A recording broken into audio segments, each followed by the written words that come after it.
Hey, everybody, welcome here to another show of the Real Estate Mogul M.D. I am so excited. For those of you listening in on this, you can't see the excitement in my face. We have the note guy himself. This man has done hundreds of podcast episodes, spoken with hundreds and hundreds of other investors, has also taught so many investors about this really cool thing about investing in notes, and actually non-performing notes as well, too. He is the CEO of We Close Notes, and you can find that at weclosenotes.com.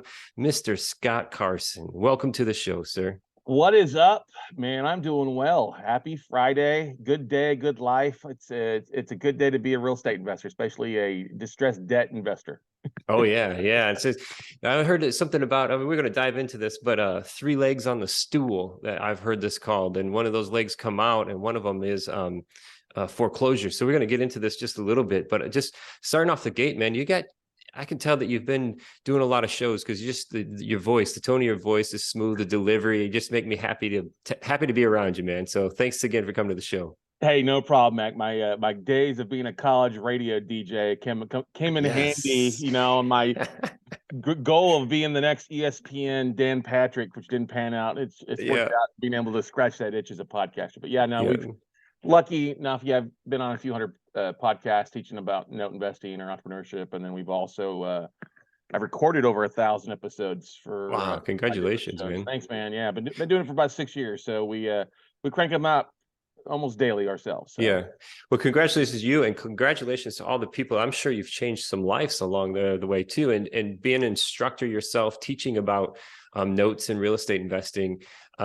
Just off the top, let's start off with a story. I mean, what's one of the biggest changes that you've been able to help make in another investor's life? Oh my gosh, we were talking beforehand, freedom. You know what I mean? That is the biggest thing. The first thing you see is belief. When somebody's able to make an offer on no matter what it is, any type of investment, they make an offer and it gets accepted.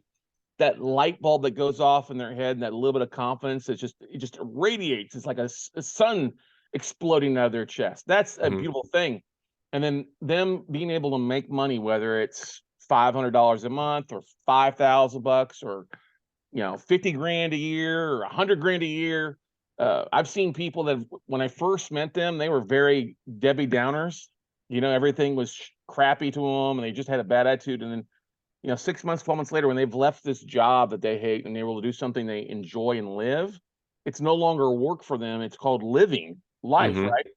And they just become this positive individual. They're just, that's the beautiful thing, is if you can help somebody overcome an obstacle or overcome a limiting belief that we've been drilled into our head. You're not good enough. You're not smart enough. Nobody's going to invest with you. Oh, you don't have any money. Nobody's going to do that. That's so false out there. There are so many different opportunities, and when you help people overcome that obstacle and help them build that confidence, that's so rewarding. I mean, I could go on with stories that we've helped borrowers stay in their houses, but our students and investors, helping them achieve things that they never were able to achieve alone is probably the most rewarding thing. I get more excited about them closing deals than when we close deals. Yeah, freedom, and I think that piece alone is just awesome. I have 2 small children, 8 and 9 years old, and they've recently joined a gym for Brazilian Jiu-Jitsu. I love it. The just the character building aspect of it. And it's more love than anything, right? But the pieces, and I was telling the instructor, great guy. And I told him, I didn't grow up playing video games or anything like that. He said he didn't either, but this is his video game. So similar to you teaching other investors, him in the gym, in the Brazilian Jiu-Jitsu, he's literally teaching people and showing them what move to make. And if you could think of it as the analogy, you could be literally playing video games, but helping people the same way, Exactly. Instead of playing Mike Tyson Punch Out, you're hitting that right button for the right hook, teaching kids how to do. That's awesome, man. Congrats. That may give us our age, too, as they always say, when people can't see us, the old Mike Tyson knockout game, huh? Well, I'm 40. What am I? 45, I guess I am. I don't act it. I've never had a video gaming service. It was always cheaper for my parents to say, hey, here's a football, here's a basketball, go outside and play, Absolutely. Absolutely. I appreciate that. I mean, friends have done that, but it's I like today's youth has a hard time because everything is so electronic. If you're not on your phone, people can't communicate. You know what I mean? Yep. Yep. And that's glad to hear that, because that's social skills, that's being able to relate to people, and Yep. there's a lot of Yeah, strength. I mean, any absolutely. type of sports, whatever, no matter what it is, it breeds a confidence. And I think you also have to understand you're going to fail. You're going to get your knocked on Absolutely. your ass a little bit, Yes. and we need more of that versus the participation trophy, or as I call it, the Yep. pussification of America that we've seen in the last Yep. decade or two. So Yep. Yep. anyway, So a piece of that reach into freedom, though, and not only knowing how to assess failure or how we should interpret it, but some of the things that keeps people from taking action is the knowledge piece. yeah. And we'll start this off. We're going to get in some notes because I'm excited to talk about it. I've read a lot of Jim Rohn stuff. I don't know if you know who Jim Rohn is. So he said, "Don't let your reading lead to knowledge. Don't let your reading lead to knowledge." And I say this so many times, you got to let your reading lead to action. And that action, that different piece, is where you don't get participatory rewards, right? You got to go out and you got to get burned. You got to get hurt. You got to learn. You don't always have to lose, but failure is an important piece of making improvements, an important piece to improving yourself. That path to success will have failure, and it's only failure if you stop.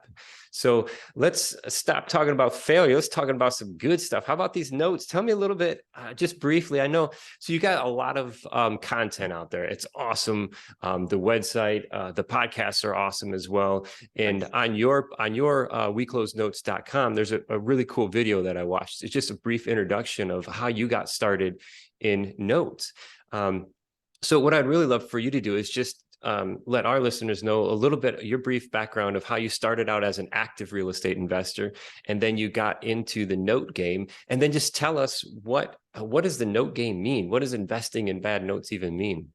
Yeah, so I focus on the niche of basically non-performing notes. Like, think of me as the Big Short, the Yeah. Christian Bale character in the Big Shorts, but on a smaller breadcrumb level in a lot of cases. Mm-hmm. So I got started as an investor back in 2001, out of college, married, graduated a business degree, and we bought our first house. And this was a great time to be buying real estate. I mean, if you could fog a mirror, you could get approved for financing. I would good credit. And a realtor Fog came a to us like, mirror. you know what I mean? Realtor came, man, you got great credit. Should be thinking about investors. Like, yeah, I always thought Yeah. about doing that. We like watching those fictional TV shows on Yeah. HG. You know what I mean? Yeah. Yeah. So we bought two rental properties, and I thought it'd be the next, landlord. And I got laid off from my six-figure job as a financial advisor. My tenants got laid off from their job working at Dell Computers, because I live in Austin, Texas. We were living in Mm-hmm. Round Rock at the time. So I went from being a performing to being a non-performing borrower really fast, behind on 6 mortgages, 3 first liens and 3 second liens, because we were trying to survive on a private school teacher salary at the time. Well, Well, lucky for me, we got rid of the 2 investment properties. We were able to keep our primary. I licked my wounds for a couple of years while I was trying to figure out what the heck I was going to do, jumping from job to job, and then settled. I've got back into finance that I like so much, and became a banker for JP Morgan Chase, and started having success there. And a buddy of mine that I worked with previously, he started a mortgage company that was working with investors, traveling the speaker circuit, the Ron LeGrand circuit, going across the country, and I need some help. So I left my job, my secure, safe job at Chase, mm-hmm.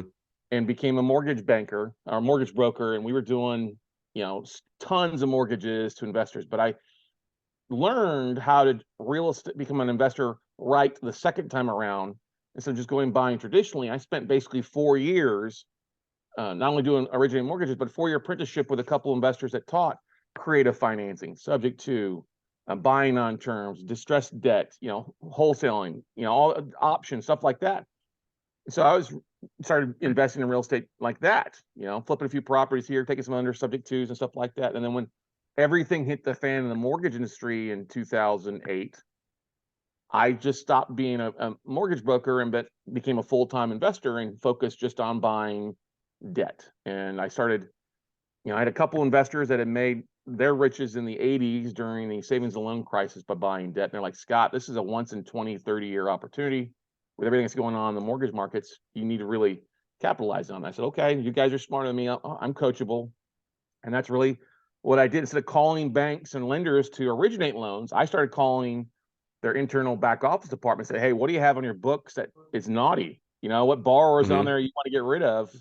and started dialing for dollars, 50 to 100 phone calls a day, started getting lists in of this distressed debt, these non-performing mortgages on residential commercial properties, and started breaking them down, started working through them, and started flipping a few of these, but then taking, raising private capital and taking them down from my own portfolio. And now fast forward 15 years later, it's hard to believe it's been over 15 years, but bought over $1 billion in distressed debt, bought thousands of single family homes. We've bought anything with a mortgage on it. We've bought at some point, from a hotel to apartment complexes to mixed use to industrial stuff like that. That's what we do. So that's all I've really focused on since 2008 is just buying distressed debt. I reach out to banks and lending institutions. I'm not, different than a lot of other real estate investors. We don't do any direct mail campaigns or bandit signs. We literally use 21st century technology, LinkedIn and email, to make right party contact with these banks. And these banks send me lists on a monthly, quarterly basis that may range from just one asset that I can buy or a portfolio of 1,000 that I can cherry pick from. And so that's what I do, man. Hey, Scott, when you say buy the assets, are you buying the actual tangible asset, or are you buying the note that's secured by the asset? We're buying the debt. We're buying the mortgage that secures the asset, and we're only buying first lien. So we really control the outcome of that asset. And with us buying it non-performing, that's usually what I buy 90% of the time, is being in the first lien position, the only thing that can wipe us out really is taxes we don't pay properly. Mm-hmm. But we then, when we buy this debt at a discount, we then reach back out to the borrower and say, hey, what's going on here? You were dealing with Wells Fargo, you were dealing with ABC Bank or Bank of the West. You had your, what's going on? We're giving you an opportunity. Do you want to stay? If you want to stay, you got to pay. Let's figure out a plan that makes sense. If you don't want to play ball and don't want to stay, then do you want to sign the property over and walk away, and we'll forgive you your debt? Or if you're not going to play ball, communicate, we're going to go the route to foreclose and take the asset back that way. I don't like to do that, but we still end up doing it a chunk of the time just because people won't communicate, or they'll try to, they've gotten an inch in the past, they try to take a mile. Yeah. And I don't run a charity. I donate to charities. We're a capitalist here. Yeah. But we like it. We help a lot of folks. We are able to modify or do trial payment plans for 65, 70% of the residential stuff that we buy, and keep people in their houses and make a really great return off that stuff. We hold it for cash flow for a period of time without the annoyance of dealing with toilet sinks and trash outs for the most part. Yep. It's all about cash flow for the most part. And then there's some that we foreclose on, and we take back and either sell at the auction or do some fix up and either keep it in a portfolio or sell it off on the MLS. So you've probably raised a substantial amount of capital to make, and this is all in inverse investments, right? Is that? Yeah, we've got a variety. We've got a variety of different LLCs. That's just one Okay. that we've used over the years, but we've got a variety of different LLCs and entities we use. We don't usually keep more than $1 million in assets in one. If it's a commercial property, it's got its own. Any individual asset over $250,000 is in its own LLC and stuff like that. So, but yeah, we've raised a couple figures on the left side of the comma there, a couple million bucks for stuff like this. We work with a lot of private investors, self-directed IRA investors, tired landlords, people that used to be in the REO market that can't find foreclosures anymore, but they don't want to do all the dealing with the general contract stuff like that. They like the passive returns that we give them. So I could go into that whole direction, but before we headed in that way, tell me a little bit, what makes a note non-performing? Great question. It's the same thing that makes a marriage non-performing. Nobody's participating. Yeah. No communication, right? No communication, no action being taken on it. A non-performing note is a mortgage where the borrower has not made a payment in at least 90 days or longer. Oh, They're okay. at least 90 days behind. We get involved usually. The stuff that we look at is usually going to be longer than that, like 6 months or greater. Like I just got a portfolio in 2 weeks ago that we made a big chunk on. I had 422 assets, and 200 of the assets hadn't been paid in at least 5 years or longer. Holy smokes. Why would that bank be holding debt like that, man? Well, because it wasn't a bank. This was a hedge fund that had bought a portfolio. Oh. They'd worked out a chunk of it, and they were more interested in the real estate, and they just kind of let this stuff sit there. And so people were able to just live scot-free for a couple of years. We've bought some stuff like this at substantial discounts, and said, okay, hey, your time, your free rent has gone away now. Now it's time to Yeah. pay or no, or we're going to play. Right. So Right. Interesting. the bigger it's distressed, the bigger discount we get oftentimes too, which is nice. Yeah. So, and then are you nationwide when you acquire? Does it matter what market those assets are in for you? It Is does that matter. based on your resources, It's based. laws? That's the first thing. It's Yeah. foreclosure laws. So Yeah. we don't buy in really unfriendly states. Like we don't buy in New York or New Jersey because it takes you 2 years to 3 years to foreclose there. Typically blue states, right? And I'll buy in Illinois. I just won't buy Right. in Chicago because Cook Okay. County is horrible to Yep. foreclose Yep. on. I don't buy in like Washington State or Oregon State. They're not very friendly. They're also, the West Coast is really, really overpriced. Hmm. But we buy a lot. If you're a college sports fan, we buy a lot in like the Big Ten, Big the Ten. Yeah, I grew up in SEC. Michigan, so Okay, yeah. I love Michigan. Yeah. Michigan and Ohio, we see a lot of stuff there. I also love God's Waiting Room, which is Florida. We buy a lot in Florida, even though it takes about a Yeah. year to foreclose there. Yeah. Um, Texas is great, but Texas is often overpriced, and that's my home state here because it is the Yeah. fastest state to foreclose. But we still see stuff here. Yeah. Um, the faster we get foreclosed, the higher, the more velocity on our capital in that state. It just makes sense in some cases. So, but yeah, we buy in about roughly 25 to 30 states. We usually stick to most of the major cities. We'll look at some stuff that's outside of those major cities. We prefer occupied assets because that actually gives us more exit strategies. Right.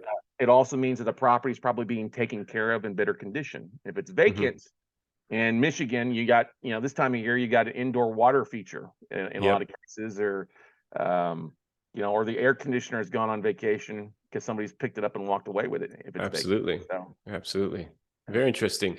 So, so you have a distress note, a non-performing note. Basically, the borrower wants a divorce, really, at that point, whether they say it or not.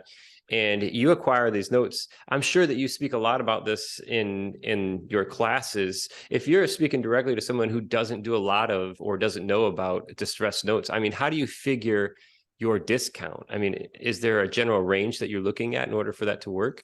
well, yeah, it's always based on yield. So I'll give you an example. So if it's a non-performing note and it's occupied, and we think that the borrower may want to stay in the house, and we'll evaluate the property remotely. I don't go out and look at every Yeah. asset, but like if they've one of the great things we get to do during due diligence is we get the servicing notes, so we can talk with the servicing company that's handling like that week in week out, communication, that borrower outreach. We see the servicing notes, and if the borrower's been friendly, we look at the collateral files. Have they sent in a hardship letter? Have they requested to do a mod in the past? You know, where are they working at? We get to kind of see kind of what's beneath the kimono in a lot of Hmm. cases, Hmm. and see, okay, this person, if we buy it at a big enough discount, can we get a double digit, a 12% or greater return if we get them just to start paying their monthly payment on time?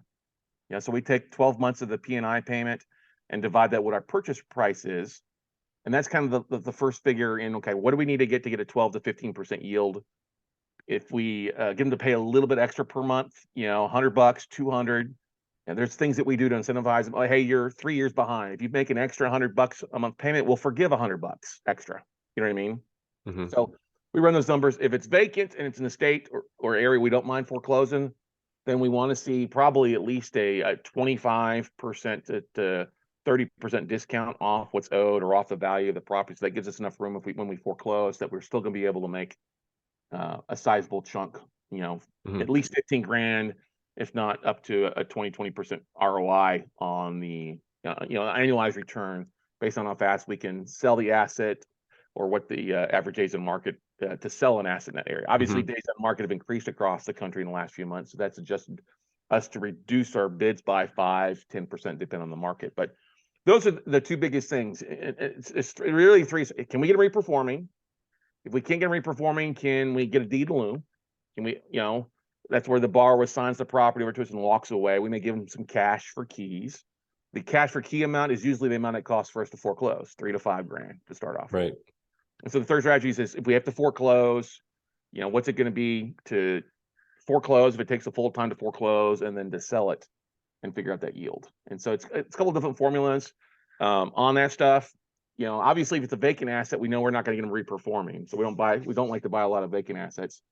If it's somebody who hasn't paid in the last 3 years, that's kind of our threshold. If they go back to like 2019, the end of 2019, and they haven't paid since then, we know we're probably going to have to foreclose, because there's been plenty of opportunities for people to get back on track through COVID and stuff like that. You know what I mean? So, but if they've made payments, but they're, maybe they're only a year behind or 6 months, we know we got a really good chance to get that borrower back on track. Yeah. And our yield, is going to be in the mid-teens, if not 20%, when we start figuring, okay, can they start paying extra? Have them pay on time for 12 months, then we'll modify the loan. Maybe we'll forgive some of this rearage balance.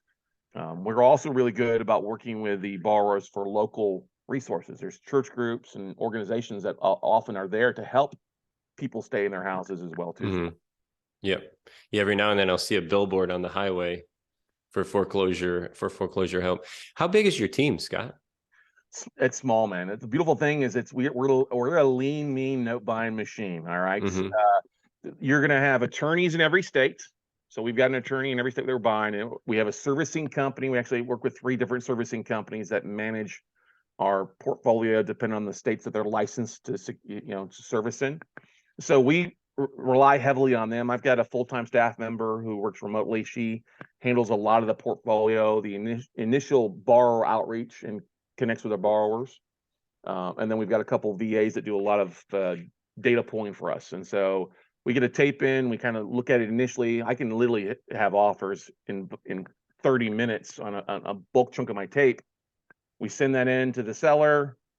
They'll get back to us, and then depending on the amount of assets, we'll have 2 weeks to 2 months to do due diligence to raise capital and then close on it. And then it's a matter of that first 30 days after we buy that portfolio is a really a heavy borrower outreach letter campaigns to the borrower to get them back on track. And if they won't play ball after 30 days, then we kick that to our foreclosure with the attorneys and let them do the heavy lifting. Yep. Makes sense. That's cool. So do you ever wholesale the notes when you buy them? Great question. You can wholesale anything, Mm-hmm. And that's where a lot of folks, they get into the note business. They say, hey, I'm going to wholesale some notes to begin with. And that's great. But if you're a wholesaler, you're not really an investor. You're just a transaction engineer. You're not really making a lot of money. And so I'm telling, one of the things that we like to teach is like, look, if you're going to wholesale, that's great. That's fine. But the people you're wholesaling to, if you just tweak your message or tweak what you're doing, you'll have more confident buying for your own portfolio first and talking with your buyers. Hey, why don't you just fund this deal?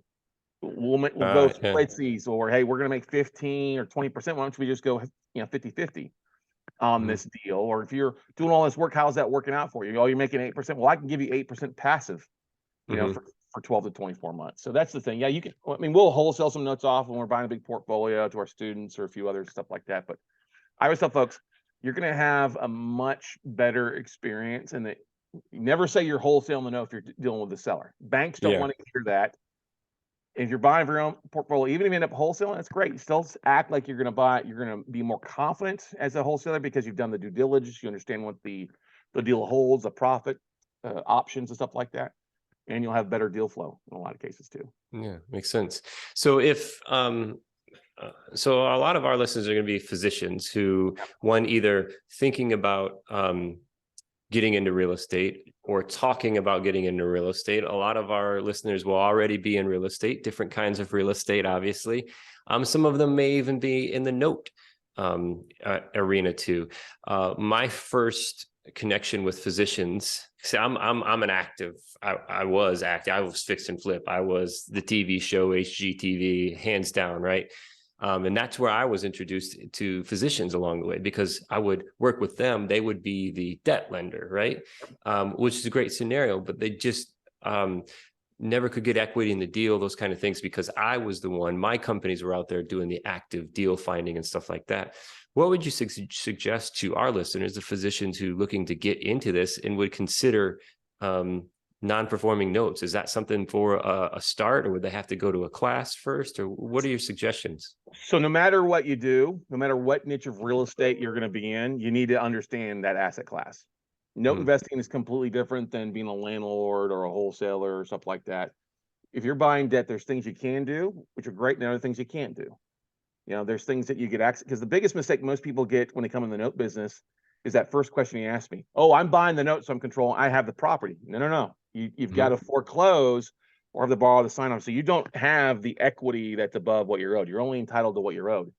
So a lot of for those that have full time and very intense careers like a doctor, maybe non-performing isn't the way to go. Maybe it's you need to be buying performing notes, which is something that we also look at. We buy a lot of performing stuff or stuff that was once non-performing that we've worked out, or somebody has worked out. We buy that re-performing debt at a double-digit yield, which is a great way to do that. That's a great thing to get started.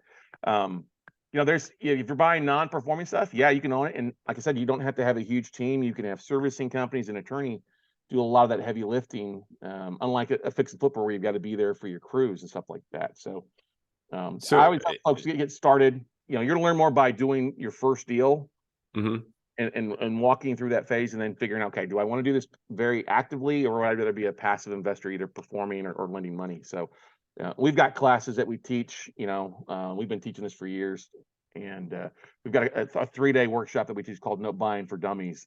It's really the nuts and bolts. We teach folks the first day how to find these deals, how to fund them, and then how to flip them, basically. Yep.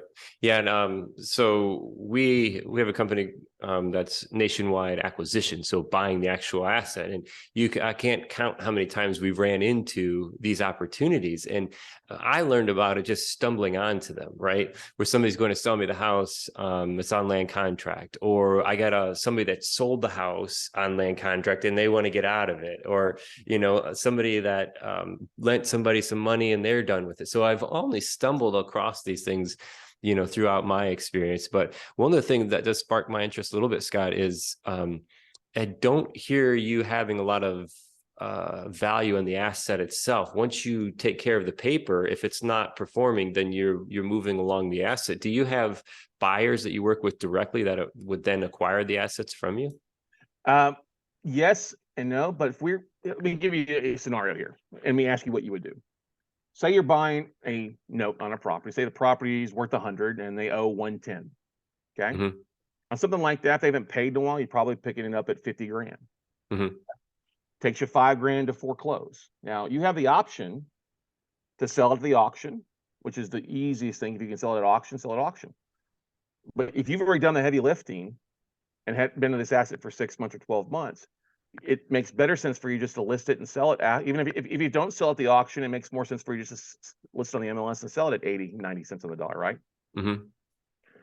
We get people, hey, I want to buy your discounted deals. I'm like, if I'm doing all the heavy lifting and foreclose, I'm not going to sell it at a big discount unless it needs a lot of work. And that, those are the things we do. But if it's a pretty property, most of the time we'll sell at the auction at 80, 90 cents on the dollar. Or we'll take it back and do a little bit of cleanup to it and then sell it on the traditional MLS for the most part. And there's plenty of buyers out there. So, if you're looking for discounted deals, you may want to, there may be some opportunity for folks to buy that debt. And you should understand you're buying the debt in faster foreclosure states like Texas or Georgia, Virginia, or North Carolina. But you have to think in the note business, you got to think like a bank instead of a fix and flipper. It's a little bit different mindset when it comes to strategies. Does that make sense? Absolutely. Yeah, absolutely. For sure.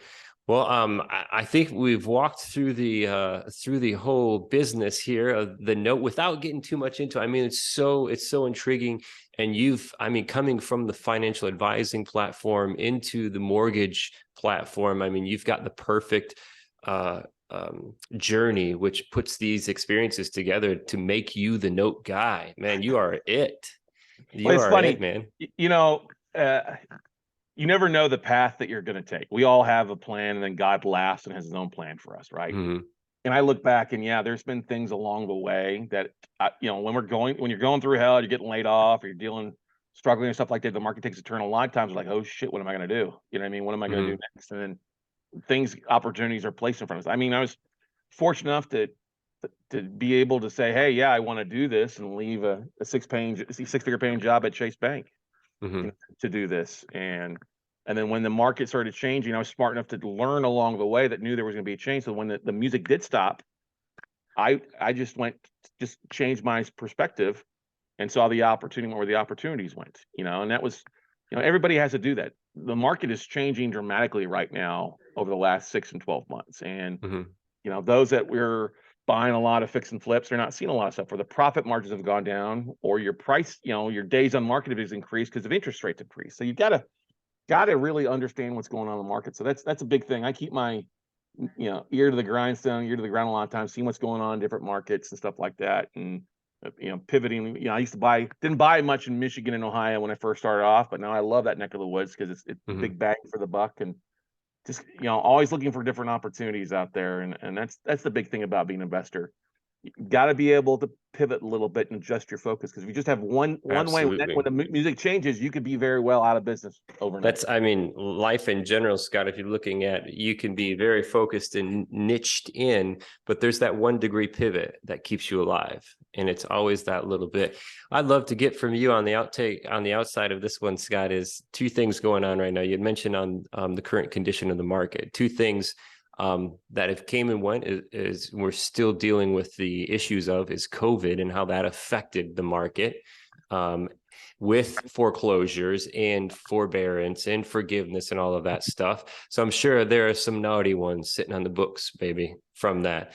And then with the interest rates rising, trying to control inflation. So tell me a little bit about these 2 things and how you see the next, let's say, 6 months and the next year laying out with foreclosures and interest rates. So like I say, so going through the 2008 recession helped me prepare for what happened with COVID. All right. And I'm going to take you back. We didn't have the national moratorium like the government did that was stopping all foreclosures for 2 years, basically. Okay. Right. But we did have states in 2008, 9 and 10 that stopped foreclosures overnight, or they wouldn't allow you to foreclose for years. So you had to understand that. So when we had COVID and there's starting these shutdowns, I was like, hey, you got to be preparing. You're going to have borrowers that don't pay. Fortunately, about 85% of those folks that were paying continue to pay, or they needed a short bump for 90 days. And that's fine. Like, hey, I'll give you 90 days, no questions asked. If you need a bump, that's fine. We'll just put those 3 months back on the back amount of the loan, and that's okay. That's fine. That worked out really well for a lot of folks. But it was also, you had assets though that you were in the foreclosure process. We had some that we bought that now the foreclosure got delayed another 12 months, another year. So that was tough on some assets. I mean, I got one right now we're getting ready to evict that we bought right before COVID, and now we're finally getting around to the foreclosure and the eviction side because it's taken forever and the state keeps delaying and kicking it down the road. That's going to happen. You're going to have things that happen all the time. This is why it's also important to be. What I love about notes is that our portfolio is very diverse, and one asset or 2 assets or 10% of our assets get delayed isn't going to kill us, because we have cash flow coming in and borrowers they're working to stay back on time. Most people are really great people out there. And most people that have gone through a financial hiccup, if you can help them out, they're going to work to stay in their house. They want to pay their bills. And as I mentioned, we got really good at figuring out, hey, are there other community programs or other funds that are going in that the government's giving to people to pay their mortgage or pay their rent to stay in a house? So you got to find a way to do that. But yeah, that was the biggest thing. Nobody expected 2 years, and that kind of slowed down a lot of note sales from institutions, because banks weren't selling a lot of their bad paper because they didn't have to. They basically had this freebie to hold on to it for a while. So we made sure and marketed and changed a lot of our marketing at that point to note sellers and note investors like me that knew that they had stuff, or they were getting hit hard from the forbearance and the foreclosure stop, that we could buy that debt from them at a discount and then work it out and make sense. So does that answer your question a little bit on that there? Yeah, absolutely. Do you see in the next 6 to 12 months, do you see the foreclosures increasing or laying level? No, they're going to increase. And here's the thing. Before we see foreclosures increase, and it's going to vary state by state because each state's different foreclosure timeframe wise. Okay. So the stuff that's happening in Florida will take longer because it's a year to foreclose there versus Texas or Georgia, which are like 30 days. Okay. So you have to know what's going on in each state. When I get worried about it is when I start getting phone calls and my email or LinkedIn or phone starts ringing from banks calling me to see what I'm buying. Usually it's the other way, me reaching out to them, hey, what do you have? We can get rid of it. But when they start calling, hey, can you give us a bid on this? I'm like, okay, that tells you something. They're looking to move their portfolio. And there's a couple of lenders that did this right prior to COVID. They were calling me, asking me to bid on some stuff, performing stuff that they wanted to sell like 70 cents a dollar. I'm like, wait a second, that's like 10, 15 basis points below what we normally buy this stuff. What aren't you telling me? What are you seeing that I'm not seeing? So that was like the first red flag, and then everything. So yeah, you're going to see more foreclosures. But the thing is, more debt is getting bought up than it ever has before. I mean, there's still plenty of opportunity for everybody out there. We don't have near the competition like fix and flippers and landlords do. But a lot of that debt that's being sold is being bought up by investors and me, and then we're working out with the borrowers. So those folks that are waiting around for this big REO foreclosure tsunami, like what happened previously in 8, 9, and 10, you're not going to see a lot of stuff because banks and lenders and stuff like me are going to work it out with the homeowner or deed a loan and turn around and sell it off at retail price for the most part. Are there any tax benefits? I mean, because when you own and control the actual asset, there are some massive tax benefits that we take advantage of. What happens then with the note life? I mean, is there anything that you can leverage tax benefit wise? Well, we don't get depreciation because we don't own but when we take the property back, then we do, so if we foreclose and take it back, then we depreciate. The great thing is we can write off the debt forgiveness. So if we modify a loan, we forgive them 50 grand, we write that off, so that reduces our profitability. So when the forgiveness, say you bought a face value of 100, but you only paid 50 for it, you write off that 50 and you get to. No. It's whatever we end up. So say the borrower owes 120. The house is only worth 100. Okay. We buy it for 50 cents of value. So if it's valued at 100, we buy it at 50.